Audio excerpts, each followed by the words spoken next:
Hello everyone, welcome to Leela science centre. I am Suraj Seth, your physics faculty. आज हम लोग law of motion की fourth class पढ़ेंगे, जिसमें हम लोग जानेंगे फ्रिक्शन के विषय में. अबाउट फ्रिक्शन, फ्रिक्शन क्या होता है, इसका एडवांटेज क्या है, डिसएडवांटेज क्या है, और इसके इससे रिलेटेड कुछ एमसीक्यू क्वेश्चंस भी आपको हम बताएंगे, कुछ एग्जांपल्स भी बताएंगे. बड़ा ही इंटरेस्टिंग होने वाला है ये सेशन. तो आइए चलिए स्टार्ट करते हैं हम लोग अपने वीडियो को. फ्रिक्शन.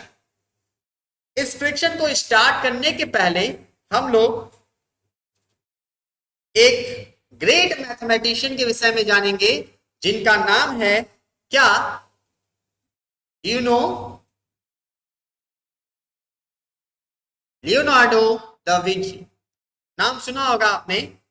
क्यों नाम सुना है आपने? Leonardo da Vinci. इनके विषय में हम थोड़ा सा 2 मिनट का समय आपको लेंगे.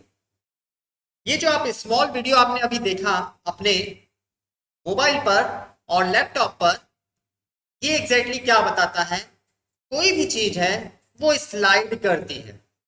कोई भी चीज है वो क्या करती है? स्लाइड करती है, अगर वो क्या हो, इंक्लाइंड पर हो, अकॉर्डिंग टू उसका वेट एंड उसकी सिचुएशन की, उनकी इंक्लाइनेशन जो एंगल है वो एंगल क्या है. समझ पा रहे हैं? तो ये जो फिसल रही है, या कोई ऑब्जेक्ट देखिए फिसलती हुई आकर के रुकी, ये ऐसा क्यों हुआ? तो इसके पीछे का रीजन है फ्रिक्शन. यस, फ्रिक्शन ही है जिसके कारण ये आपने जो बुफेलो देखा, भैंस देखा, ये एक टाइम करके बाद आकर के क्या हुआ, वो यहां पर आकर के रुक गई, है ना. इस प्लेस पर आकर के वो रुक गई. कैसे रुकी? फिसलते फिसलते वो इतना फोर्स लगा दी अपने वेट के बराबर, जिसके कारण अब वो मूव नहीं हो पाया. तो हमें फ्रिक्शन को थैंक यू बोलना चाहिए, उसे हमें शुक्रिया अदा करना चाहिए कि ये फ्रिक्शन है, बिकॉज ये फ्रिक्शन ही है जिसके कारण हम यहाँ बैठे हुए हैं और आप हमें वहां बैठ करके देख सकते हो.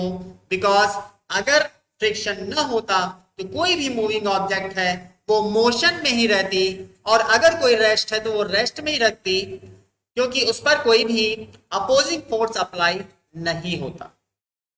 तो फ्रिक्शन बहुत ही यूजफुल है, बिना इसके हम लोग कोई भी वर्क एक तरह से नहीं कर सकते. तो इसी के विषय में हम आगे जानेंगे, बट उसके पहले हम आपको एक ग्रेट मैथमेटिशियन की विषय में बताते हैं, लियोनार्डो दा विंची. इनका date of birth 15 April 1452 and death day है आपका 2 मई 1519. ये ऐसे देखने में लगते थे. अक्सर आप कहेंगे कि जो मैथमेटिशियन या साइंटिस्ट होते हैं उनका लुक लगभग ऐसा ही लगता है, बट नहीं, थोड़े बहुत डिफरेंसेस आपको देखने में जरूर मिलेंगी. बशर्ते आप इसे गौर से देखिए और माइंड में इनके पिक्चर को बैठाएंगे तो आप देख के ही पहचान लेंगे कि भैया ये तो ये है ना. व्हाट अ मैन, इनके विषय में मैं क्या कहूं, व्हाट अ ग्रेट मैन. ये क्या थे? तो ये एक्चुअली बहुत सारे मल्टी टैलेंटेड बंदा था. ये मल्टी टैलेंट मतलब इनको क्या नहीं आता था. ये मैथमेटिशियन थे, इंजीनियर थे, इन्वेंटर थे, पेंटर थे. He was a great painter. आप इनके पेंटिंग्स की नाम भी अक्सर सुने होंगे और देखे होंगे. तो what a guy. He was a great writer, botanist, geologist, architect, musician. मतलब क्या क्या टैलेंट इनके पास नहीं था, इनके विषय में क्या बोला जाए. तो बहुत ही मल्टी टैलेंटेड कहिए इनको, कि किस सेक्टर में इनको नॉलेज नहीं थी, हर सेक्टर में इन्होंने कुछ ना कुछ अपना योगदान जरूर दिया है. आइए इनके विषय में और जानते हैं. Leonardo's great reputation in science and invention is posthumous, based on the translation publication on his coded notebook in the late 19th and early 20th century. 19th और 20th सेंचुरी में इनके जो इन्वेंशन थे साइंस पर या इसके अलावा, वो उनको क्या किया गया, नोटिंग की गई है ना. और इनके विषय में कुछ बताया जाए तो इनका वर्क देखा जाए, the world famous painting of Mona Lisa, आप जरूर ये नाम सुने होंगे। मोनालिसा की जो पेंटिंग थी, जाहिर सी बात है ये इनके द्वारा ही बनाई गई है, जो कि अब तक माना जाता है कि ऐसी पेंटिंग अब तक किसी ने नहीं बनाया या न देखा होगा। द लास्ट सपर इनकी एक और पेंटिंग थी। द वर्चुअल मैन, इसे भी आप देखेंगे तो बड़ा ही अट्रैक्टिव लगता है देखने में, आप नेट पर जरूर इसको सर्च करके इसके पिक्चर को देखिए। लेडी विथ एरमैन, ये भी एक बहुत अच्छा, एक लेडी होती है वो बेबी को लेकर के खड़ी रहती है, बहुत ही सुंदर पेंटिंग। इनके पेंटिंग्स तो पूछिए मत कितने सुंदर सुंदर होते हैं। और अब हम इसके इनके विषय में बताएं। In his life time, in addition to his famous painting, he was known for his engineering of canal locks, cathedrals and engines of war.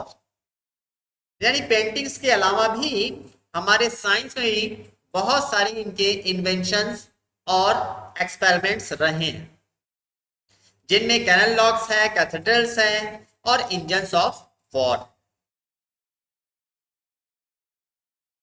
तो ये थे हमारे लियोनार्डो दा विंची।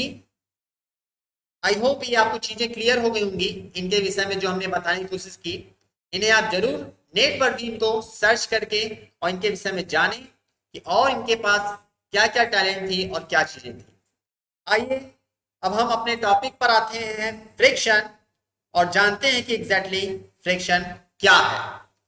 तो इतने चीजें आपको क्लियर हो गई, हम लोग आगे प्रोसीड करें। ओके, चलिए स्टार्ट करते हैं। Friction, what is friction? Friction को कैसे हम लोग डिफाइन करेंगे? देखिए, फ्रिक्शन को कई वे में हम लोग डिफाइन कर सकते हैं। हम आपको दो तीन वे में आपको बताते हैं कि एग्जैक्टली फ्रिक्शन को हम लोग कैसे डिफाइन करेंगे, कैसे बतला सकते हैं। तो आइए सबसे पहले हम लोग देखिए, हम ऐसे कह सकते हैं फ्रिक्शन को कि it is a force by virtue of which it opposes the relative motion when a body moves or tends to move over the surface of another body। मतलब समझ पा रहे होंगे आप कि जब कोई एक बॉडी दूसरे बॉडी पर स्लिप कर रही होती है, मूव कर रही होती है या मूव करने को होती है, तो वो मूविंग बॉडी जो है उस पर एक अपोजिंग फोर्स लगता है सेकंड बॉडी से, सेकंड बॉडी के सरफेस से। यही अपोजिंग फोर्स फ्रिक्शन कहलाता है। तो एक तो आप इस वे में आप इसको फ्रिक्शन को समझ सकते हैं। और हम कैसे कह सकते हैं? It is the property which oppose the relative motion between the bodies in contact and acting tangentially to the surface in contact। हम ऐसे भी कह सकते हैं कि जो ये क्या है, तो ये प्रॉपर्टी है जिसके कारण कोई भी दो बॉडी जो कांटेक्ट में है उसके रिलेटिव मोशन को अपोज करती है और रोकती है ना। ये क्या है? एक प्रॉपर्टी है। ऐसे भी हम लोग इसको डिफाइन कर सकते हैं। ओके, और हम किस वे में कर सकते हैं इसको? हम ऐसे भी इसको डिफाइन कर सकते हैं, friction may be defined as opposing force which comes into play tangentially between two surfaces in contact so as to destroy the relative motion between them।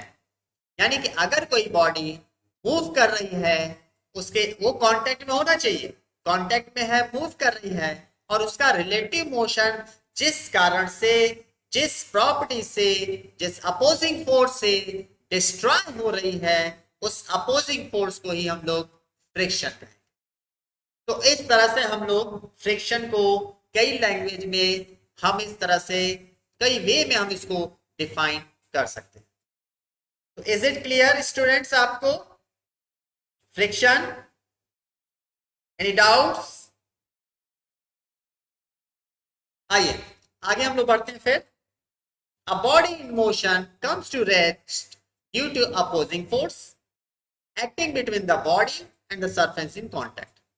कोई भी बॉडी जो मूव कर रही है वो क्या हो जाती है? रुक जाती है। और वो क्यों रुकती है? यही अपोजिंग फोर्स के कारण, है ना। तो बॉडी और सरफेस के बीच में जो ये अपोजिंग फोर्स लग रहा है, दैट्स वाई हमारा वो क्या हो रहा है? स्टॉप हो रहा है, रुक रहा है, उसकी मोशन जो है कम हो रही है ना। और हमें क्या पॉइंट्स मिले इसमें, the component of contact force parallel to the surface in contact is friction. तो उनका जो कांटेक्ट है, आपको पता है दोनों क्या होते हैं, पैरेलल होते हैं। यानी कि अगर मोशन ऐसे हो रहा है, यानी हम फोर्स ऐसे लगा रहे हैं, फोर्स का डायरेक्शन ये है और जो हमारा फ्रिक्शन होगा उसका डायरेक्शन ये होगा। तो आप देख सकते हैं पहली बात तो ये दोनों पैरेलल होती हैं, फोर्स आपका ये लग रहा है, इसी के पैरेलल हमारा फ्रिक्शन हुआ, पैरेलल होगी और अपोजिट डायरेक्शन होगी। इस तरह से हम इसको समझ सकते हैं। जैसा आप देखिए, ये इस पर भी डिपेंड करता है कैसा सरफेस है। अगर लेस फ्रिक्शन वाला है तो आप वीडियो को ध्यान देखिए कि लेस फ्रिक्शन वाला है तो उसमें कोई भी ऑब्जेक्ट तेजी से मूव कर रहा है, लेस फ्रिक्शन वाला। वहीं अगर देखिए जहां जहां हमारा जो सरफेस है वो थोड़ा सा उबड़ खाबड़ हुआ, जिसमें फ्रिक्शन बढ़ गया, इस कारण से क्या हो रहा है, हमारा वो जो ऑब्जेक्ट है या बॉल है एक टाइम के बाद ऐसे आकर के रुक जा रहा है। यानी काफी हद तक डिपेंड करती है कि हमारा सरफेस कैसा है जिस पर ऑब्जेक्ट मूव कर रहा है या रोल कर रहा है। समझ पा रहे हैं? तो इस एग्जांपल से हम ऐसे समझ सकते हैं, है ना। आइए बाईसाइकिल का एक एग्जांपल आपको दिखाते हैं हम। जैसे आप बाईसाइकिल को स्टॉप करते हैं, आप जानते हैं जब भी कोई साइकिल वगैरह चलाते हैं तो हम लोग ब्रेक मारते हैं, स्पीड में जब होती है हमारी, हम उसको ब्रेक लगा करके क्या करते हैं, रोकने की कोशिश करते हैं और धीरे धीरे ब्रेक लगाते हैं, तो एक टाइम के बाद आकर के हमारा साइकिल वो रुक जाता है। तो ऐसा कैसे होता है, फ्रिक्शन के कारण होता है। यहां भी हमारा क्या है एग्जाम्पल, यहाँ फ्रिक्शन है। सपोज आप साइकिल चला रहे हैं, जब आप ब्रेक लगाओगे तो साइकिल एक टाइम पर आकर के रुक जाता है, और ये रुकने का रीजन क्या है, तो इसके जो ब्रेक शू होते हैं ये टायर पर लगते हैं और टायर को फ्रिक्शन के कारण धीरे धीरे उसके मोशन को रोक देते हैं, जिससे हमारी साइकिल रुक जाती है। ओके, तो हम इससे क्या कंक्लूजन निकाल सकते हैं या हम क्या कह सकते हैं, और तो हम कहेंगे different solid object experiences different amount of friction. यानी जैसा सॉलिड होगा, जिस टाइप का सॉलिड होगा, यानी कि वो हैवी है, लाइटर वेट का है, सरफेस कैसा है, स्मूथ है, स्मूथ होने का मतलब लेस फ्रिक्शन है, हाई फ्रिक्शन है, उस पर डिपेंड करता है कि हमारा कैसा, उसमें कितना अमाउंट ऑफ फ्रिक्शन होगा, है ना। अब आप जानते हैं जैसे कि इरेजर की बात करें तो इरेजर जो है on a glass top table with experiences more friction than a coin. यानी कि अगर एक क्वाइन रोल कर रहा है, इरेजर रोल कर रहा है, तो हमारा जो फ्रिक्शन जो है वो किस में ज्यादा होगा, ग्लास में होगा। इरेजर जो है इरेजर में होगा, ना कि क्वाइन में होगा। जैसे देखिए आपको हम एग्जांपल के तौर पर दिखाते हैं। अब ये देखिए इरेजर रोल कर रहा है, सरक रहा है, एक आइस क्यूब रोल सरक रहा है, वही एक क्वाइन रोल कर रहा है। सबसे ज्यादा स्लिपी कौन मिला आपको, आइस क्यूब। वाई, क्योंकि आइस क्यूब जो है उसमें लेस फ्रिक्शन है, वो इजिली स्लिप हो जा रहा है। जबकि वही अगर हम बात करें इरेजर की, वो बहुत स्लोली आपका स्लिप हो रहा है। जबकि क्वाइन देखिए उसका रोलिंग फ्रिक्शन वहां पर क्या हुआ, हमारा थोड़ा सा ग्रेटर हुआ, तो इस कारण से आपने देखा कि वो और तेजी से गया। तो इस एग्जांपल के थ्रू आप फ्रिक्शन के चीजों को समझ सकते हैं, किसके फैक्टर्स क्या हैं, किस पर डिपेंड करते हैं, ये बातें आपको यहाँ पर क्लियर हो जाएंगी। Is that clear students? Any doubts?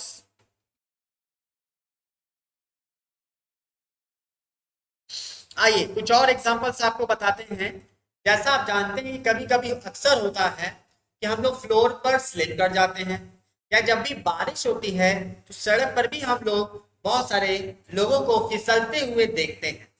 आखिरकार वो क्यों फिसलते हैं, एग्जैक्टली आपको बता दें।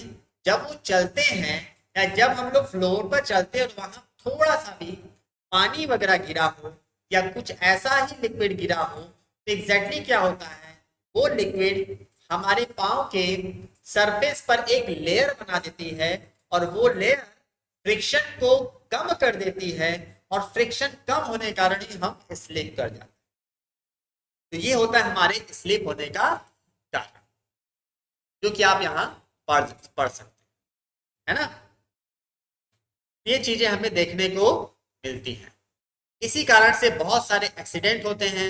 अक्सर आप देखे होंगे कि बाहर कार वगैरह का एग्जांपल ले लीजिए या बाइक ले लीजिए कि जब बारिश वगैरह होती है, कार ड्राइवर जो है ब्रेक पहले मारता है, लेकिन बारिश के कारण वो जाकर के दूसरी गाड़ी को क्या कर देती है, टक्कर मार देती है। ऐसे ये ऐसा हम एग्जांपल अक्सर बारिश में देखते हैं। सामने वाले ने ब्रेक मारा बट क्या हुआ, थोड़ा सा गाड़ी क्या हुई, स्लिप कर गई। इस कारण से क्या हुई, वो टकरा गई। तो एक्सीडेंट वाले केस ऐसा हम लोग अक्सर बारिश में देखते हैं।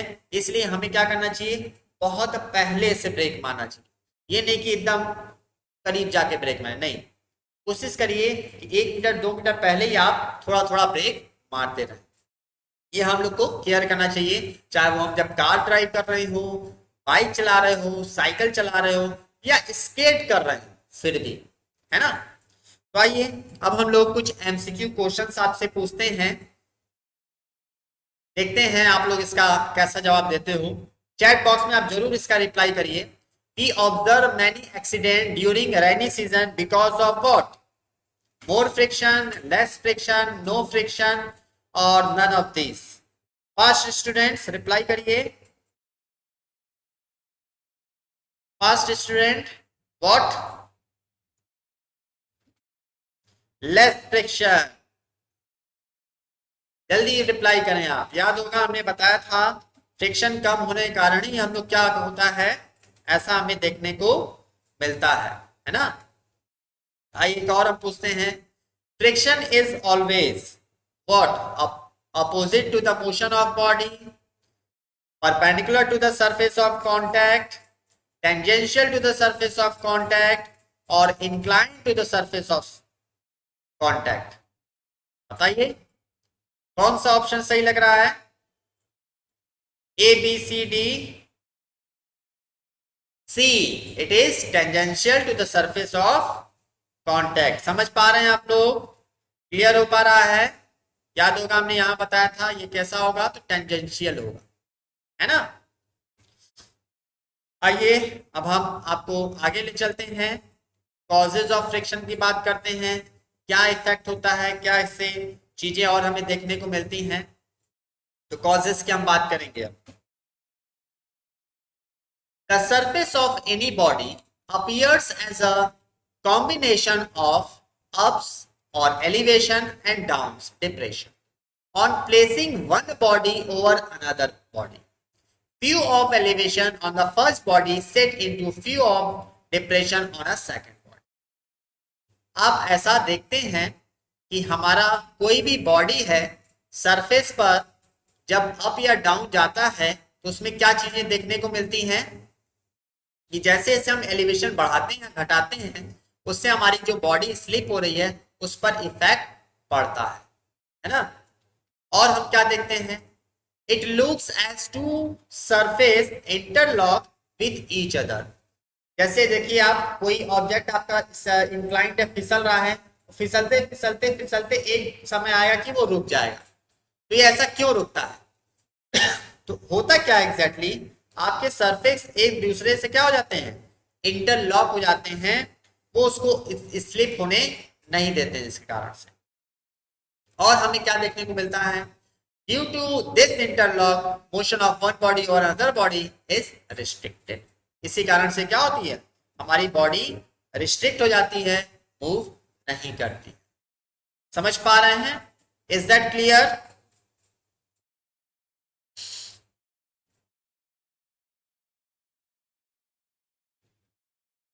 ओके देखिए, ऐसा होने पर हम लोग क्या देखते हैं, क्या पाते हैं, तो on applying the sufficient external force the depression and elevation are removed so that the body slide over the surface of another body. तो अगर हमें फिर से उसे स्लाइड करना है तो क्या करेंगे हम लोग, हल्का सा एक एक्सटर्नल फोर्स दे देते हैं, तो अगेन वो क्या हो जाती है, स्लाइड करने जाती है। ठीक है, एंड हेंस क्या मिला हमें, स्लाइडिंग और pulling force encounter friction force, यानी कि जो एक्सटर्नल फोर्स है वो फ्रिक्शन फोर्स को क्या करता है, कम करता है, रोकता है। कोई फिसल रहा है, अगर आप उसे और धकेल दें तो क्या होगा, वो जाहिर सी बात है वो तेजी से फिसलने लगेगा। कोई फिसलते हुए आ रहा है, आपने इधर से एक्सटर्नल फोर्स लगा दिया अपोजिट डायरेक्शन पे उसके मोशन के, क्या होगा, जाहिर सी बात है वो गिरने से बच जाएगा, स्लिप होने से बचेगा, उसकी मोशन रुकेगी। तो बाई एक्सटर्नल फोर्स आप क्या कर सकते हैं, फ्रिक्शन को लेस कर सकते हैं, हम ऐसा कह सकते हैं, है ना। ये इंटरलॉकिंग हमने दिखाया। But if smoothness increase beyond a limit, relative motion again becomes difficult. तो अगर स्मूथनेस आपने इंक्रीज कर दिया तो हमें क्या मिलता है, जो उनका रिलेटिव मोशन है वो बहुत डिफिकल्ट हो जाता है ना। The greater the pressure between the surface greater will be interlocking. जैसे कोई हैवी वेट का आया है तो उसको स्लिप होने में टाइम लगेगा, लाइटर वेट का है वो इजिली स्लिप हो जाएगा। तो ऐसा क्यों देखने को मिलता है, क्योंकि सरफेस, दोनों सरफेस का ऊपर वाला जो सरफेस जो स्लाइड कर रहा है वो ज्यादा वेट का है, वो ज्यादा फोर्स लगा पा रहा है, प्रेशर लगा पा रहा है, इस कारण से उसको स्लिप होने में प्रॉब्लम। यानी अगर सेम टाइप का आप दो बॉल ले लें, एक मेटेलिक ले लें, एक सिंपल बॉल ले लें, तो आप देखेंगे जो मेटेलिक बॉल होगा वो रोल कम करेगा एज कंपेयर टू एक सिंपल वेटेड वाला बॉल ले लें। ऐसा क्यों है, क्योंकि हमारा जो मेटेलिक बॉल है वो प्रेशर ज्यादा जनरेट कर पा रहा है, जिससे आपका फ्रिक्शन ग्रेटर हो जा रहा है, यानी इंक्रीज हो जा रहा है, इस कारण से वो ज्यादा रोल नहीं कर पा रहा है as compare to lighter weight का जो बॉल है उसके, है ना। तो friction is generally less if surface are smooth, है ना। आइए हम आगे बढ़ते हैं। आपको चीजें आप क्लियर हो रही हैं, कुछ भी डाउट्स हो आप चैट बॉक्स में तुरंत पूछ सकते हैं मेरे से, तुरंत उसको क्लियर किया जाएगा। आइए आगे बढ़ते हैं हम लोग। When the irregularities on a surface are completely removed, the molecules on either surface will come close and the adhesive or cohesive force between them oppose the relative motion, hence the friction may be increased. अब आपके मन में आ रहा होगा sir ये क्या sentence आप दे दिए, यहाँ पे आपको दो वर्ड आपको प्रॉब्लम कर रहा होगा, कोहेसिव एंड एडेसिव फोर्स। आपको पहले हम कोहेसिव और एडेसिव फोर्स को एक्सप्लेन कर देते हैं। अगर सेम एक ही मटेरियल के मॉलिक्यूल्स एक दूसरे पर फोर्स लगा रहे हैं तो हम उसे कहते हैं कोहेसिव फोर्स, यानी वाटर पार्टिकल दूसरे वाटर पार्टिकल पर जो फोर्स लगाएगा ये कहलाएगा कोहेसिव फोर्स। और एक मटेरियल, एक एलिमेंट दूसरे मटेरियल के ऊपर जो फोर्स लगाता है ये हमारा कहलाता है एडेसिव फोर्स। समझ पा रहे हैं, जैसे आप ग्लास में वाटर ले लें तो उसका शेप ऐसा बनेगा, है ना, कॉन्केविकल ऐसा बनेगा, यानी कि ऐसे थोड़ा सा सटा रहेगा। बाय बिकॉज जो एडेसिव फोर्स है वो ग्रेटर है the cohesive force of water molecules. वहीं अगर आप मरकरी ग्लास में ले लें तो उसका शेप ऐसा बनेगा, कॉन्वेक्सिकल। Why? The adhesive force between the glass and mercury is less than the cohesive force of mercury particles or molecules. जो मरकरी का पार्टिकल मॉलिक्यूल उनके बीच में जो कोहेसिव फोर्स लग रहा है वो बहुत ज्यादा होने के कारण उनका शेप कॉन्वेक्सिकल बनता है। तो ये रीजन होता है। तो जो स्मूथनेस है उसके कारण क्या हो जाती है हमारी, अगर प्रेशर ज्यादा लग रहा है, एडेसिव कोहेसिव फोर्स ज्यादा लग रहा है, इस कारण से उसकी फ्रिक्शन क्या हो सकती है, तो इंक्रीज कर सकती है। चीजें यहां तक क्लियर है? रिप्लाई करें, आप रिप्लाई करेंगे अच्छा लगेगा। चैट बॉक्स में तुरंत आप बताएं कि हाँ चीजें ये सब क्लियर हो रही है सर, ये चीजें नहीं क्लियर हो रही है, प्लीज रिप्लाई करिए, दोबारा बताएं कि हमसे दोबारा पूछिए कि सर इसको रिपीट करिए, किया जाएगा। ओके, नेक्स्ट चलते हैं। If the surface are identical in nature and are very smooth, cohesive force increase that increases the friction. यानी अगर दोनों सेम नेचर के हैं, glass over the glass, glass के ऊपर ग्लास अगर सरक रहा है, तो हम देखते हैं ग्लास के ऊपर ग्लास, यानी ग्लास और ग्लास के बीच में कौन सा फोर्स लगेगा, तो कोएसिव फोर्स लगेगा, क्योंकि सेम मटेरियल हो गया, तो इनके कोएसिव फोर्स इंक्रीज हो जाते हैं। दैट्स वाई जो फ्रिक्शन है वो भी बढ़ जाता है। समझ पा रहे हैं? और the work done in overcoming friction by applying force may result in heat, cause a sort of thermal welding between the surfaces. Hence, it is difficult to predict friction exactly. Exactly आपको पता है कोई भी चीजों को हम रब करते हैं तो फ्रिक्शन बहुत ज्यादा होने के कारण उसमें से चिंगारियां, आग भी लगती हैं। आपको पता होगा इन एंशिएंट लोग इसी तरह आग जलाते थे। दो पत्थर मतलब सेम मटेरियल को जो हम लोग रब करते हैं, तो ये सेम मटेरियल होने के कारण इनके बीच में जो फोर्स लग रहा है वो हमारा कोएसिव फोर्स होगा, जो कि बहुत ज्यादा हो जाता है फ्रिक्शन के कारण, और हमें चिंगारी या हीट बनने लगता है। समझ पा रहे हैं? तो ये चीज हमें देखने को मिलता है। ओके, आगे बढ़ते हैं हम लोग। It depends essentially on a nature of surface in contact and normal pressure between the surface। किस पर डिपेंड करती है? जो सरफेस कैसा है और उसका नेचर कैसा है, कैसा मटेरियल है, उस पर डिपेंड करता है। आइए फिर से कुछ एमसीक्यू क्वेश्चंस लेते हैं, बताइएगा कि क्या इसका आंसर होना चाहिए। Friction is generally dash if the surface are smooth. बताइए क्या होगा? लेस होगा, मोर होगा, डज नॉट एक्सिस्ट, और नन ऑफ दिस। बताइए कौन सा होना चाहिए? A B C D. तो लेस होगा। फ्रिक्शन जो है जनरली लेस हो जाता है अगर सरफेस हमारा स्मूथ हो। नेक्स्ट चलते हैं। Friction force between two surface in contact is due to what? Adhesive and cohesive force between the molecules, or only cohesive force between the molecules, or repulsive force between the molecules, or both B and C। तो आपको पता होगा adhesive and cohesive force के कारण ही हमारा जो है friction contact surface के बीच में कांटेक्ट पर होने पर होता है ना। आइए अब हम लोग एडवांटेज जानते हैं कि एग्जैक्टली फ्रिक्शन का एडवांटेज क्या है। तो एडवांटेज की बात करें, friction is very much necessary to produce controlled motion. यानी मोशन को कंट्रोल करने के लिए फ्रिक्शन बहुत जरूरी है। जैसा हमने पहले ही बताया कि हम लोग रुक पाते हैं ड्यू टू फ्रिक्शन। फ्रिक्शन ना हो तो हम लोग की बाइक, कार या कोई भी व्हीकल होगा वो चलेगा तो चलता ही रहेगा, हम उसे रोक ही नहीं पाएंगे। इस कारण से हम कह सकते हैं कि ये बड़ा क्या है, important. The surface in contact will slip on each other without opposition in absence of friction. यानी वो चलता ही जाएगा, फिसलता ही जाएगा अगर वो फ्रिक्शन ना हो, है ना। तो आते हैं पॉइंट वाइज, आपको हम बताते हैं। Friction between the floor and the feet enable us to walk safely. हम लोग चल पाते हैं ड्यू टू फ्रिक्शन, जानते हैं हम लोग। Nails screw can be driven into the walls due to friction. तो जितना भी आप देखते हैं पेच वगैरह, वॉल वगैरह पर आप जो है कटिया वगैरह जो गाड़ते हैं, वो एग्जैक्टली फ्रिक्शन के कारण ही पॉसिबल हो पाता है।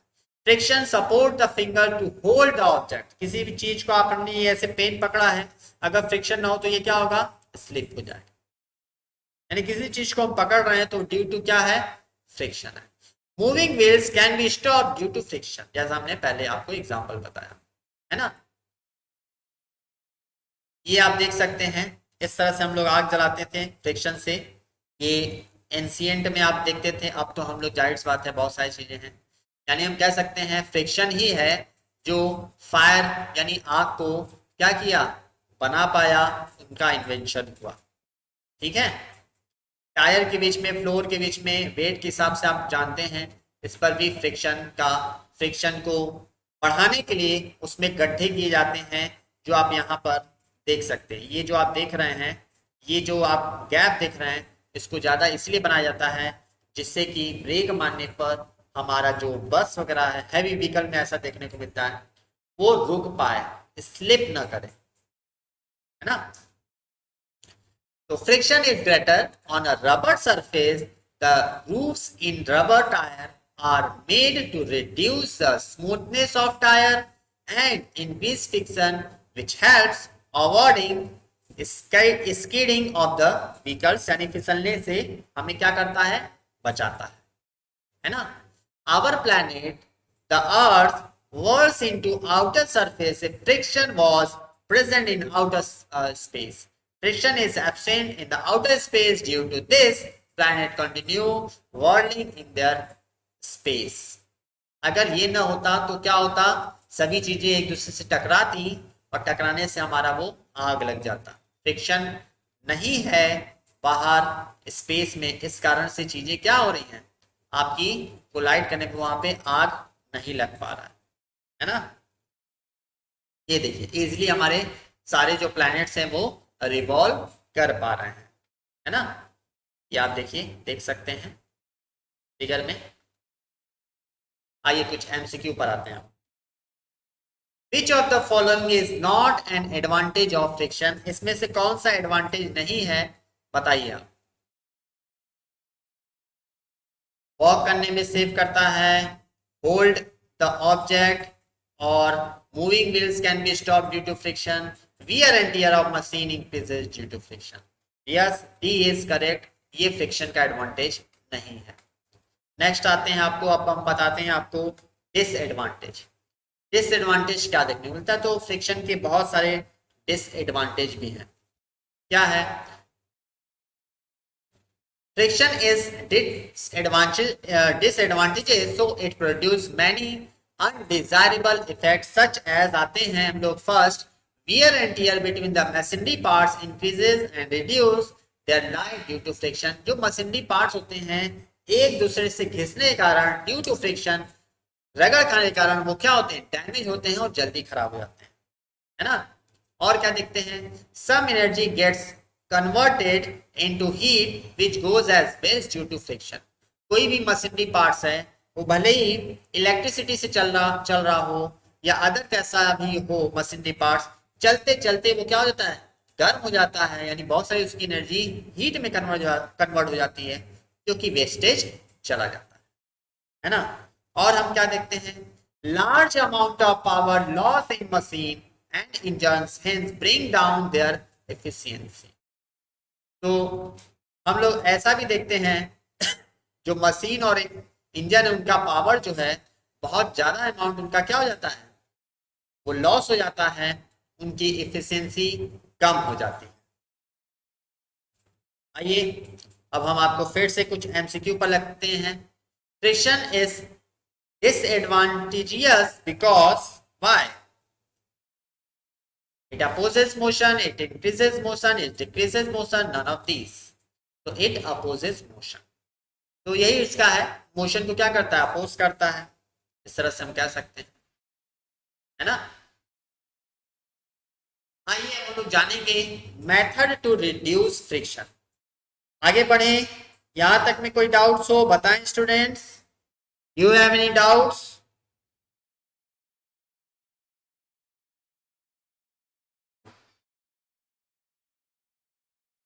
ओके,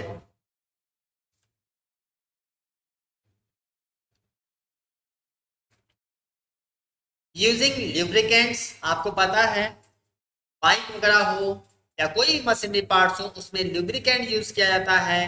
बाइक वगैरह में आप अक्सर सुने होंगे कि मोबिल चेंज कराया जाता है। वो मोबिल एग्जैक्टली क्या करता है, तो इंजन को आपस में टकराने से, घिसने से, डैमेज होने से बचाता है।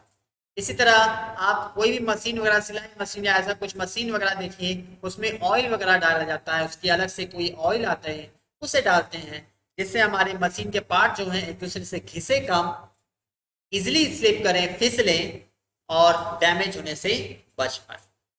तो इस तरह से हमारा क्या होता है, हमारे मशीनी पार्ट्स के ऊपर एक ऑयल के लेयर बन जाते हैं, फ्लूइड के लेयर बन जाते हैं, जिससे वो डैमेज होने से बच पाता है। आप ऐसा देखते हैं, है ना। आइए, पॉलिशिंग। पॉलिश करने से भी जो इरेगुलेशन है सरफेस का वो स्मूथ हो जाता है, और इससे उसकी जो फ्रिक्शन होती है वो कम हो जाती है, और वो ज़्यादा चल पाता है। फ्रिक्शन कम होने के कारण वो हमारा अच्छे से प्रॉपर वे में चल सकता है। जितनी भी हैवी बॉडी वाली होती है आप देखते हैं, उसमें पॉलिशिंग करके भी हम क्या करते हैं, फ्रिक्शन को डिक्रीज करते हैं और उसकी लाइफ को बढ़ाते हैं। इससे क्या होता है, तो उससे हमारा एडेसिव और कोएसिव फोर्स बढ़ पाता है ना।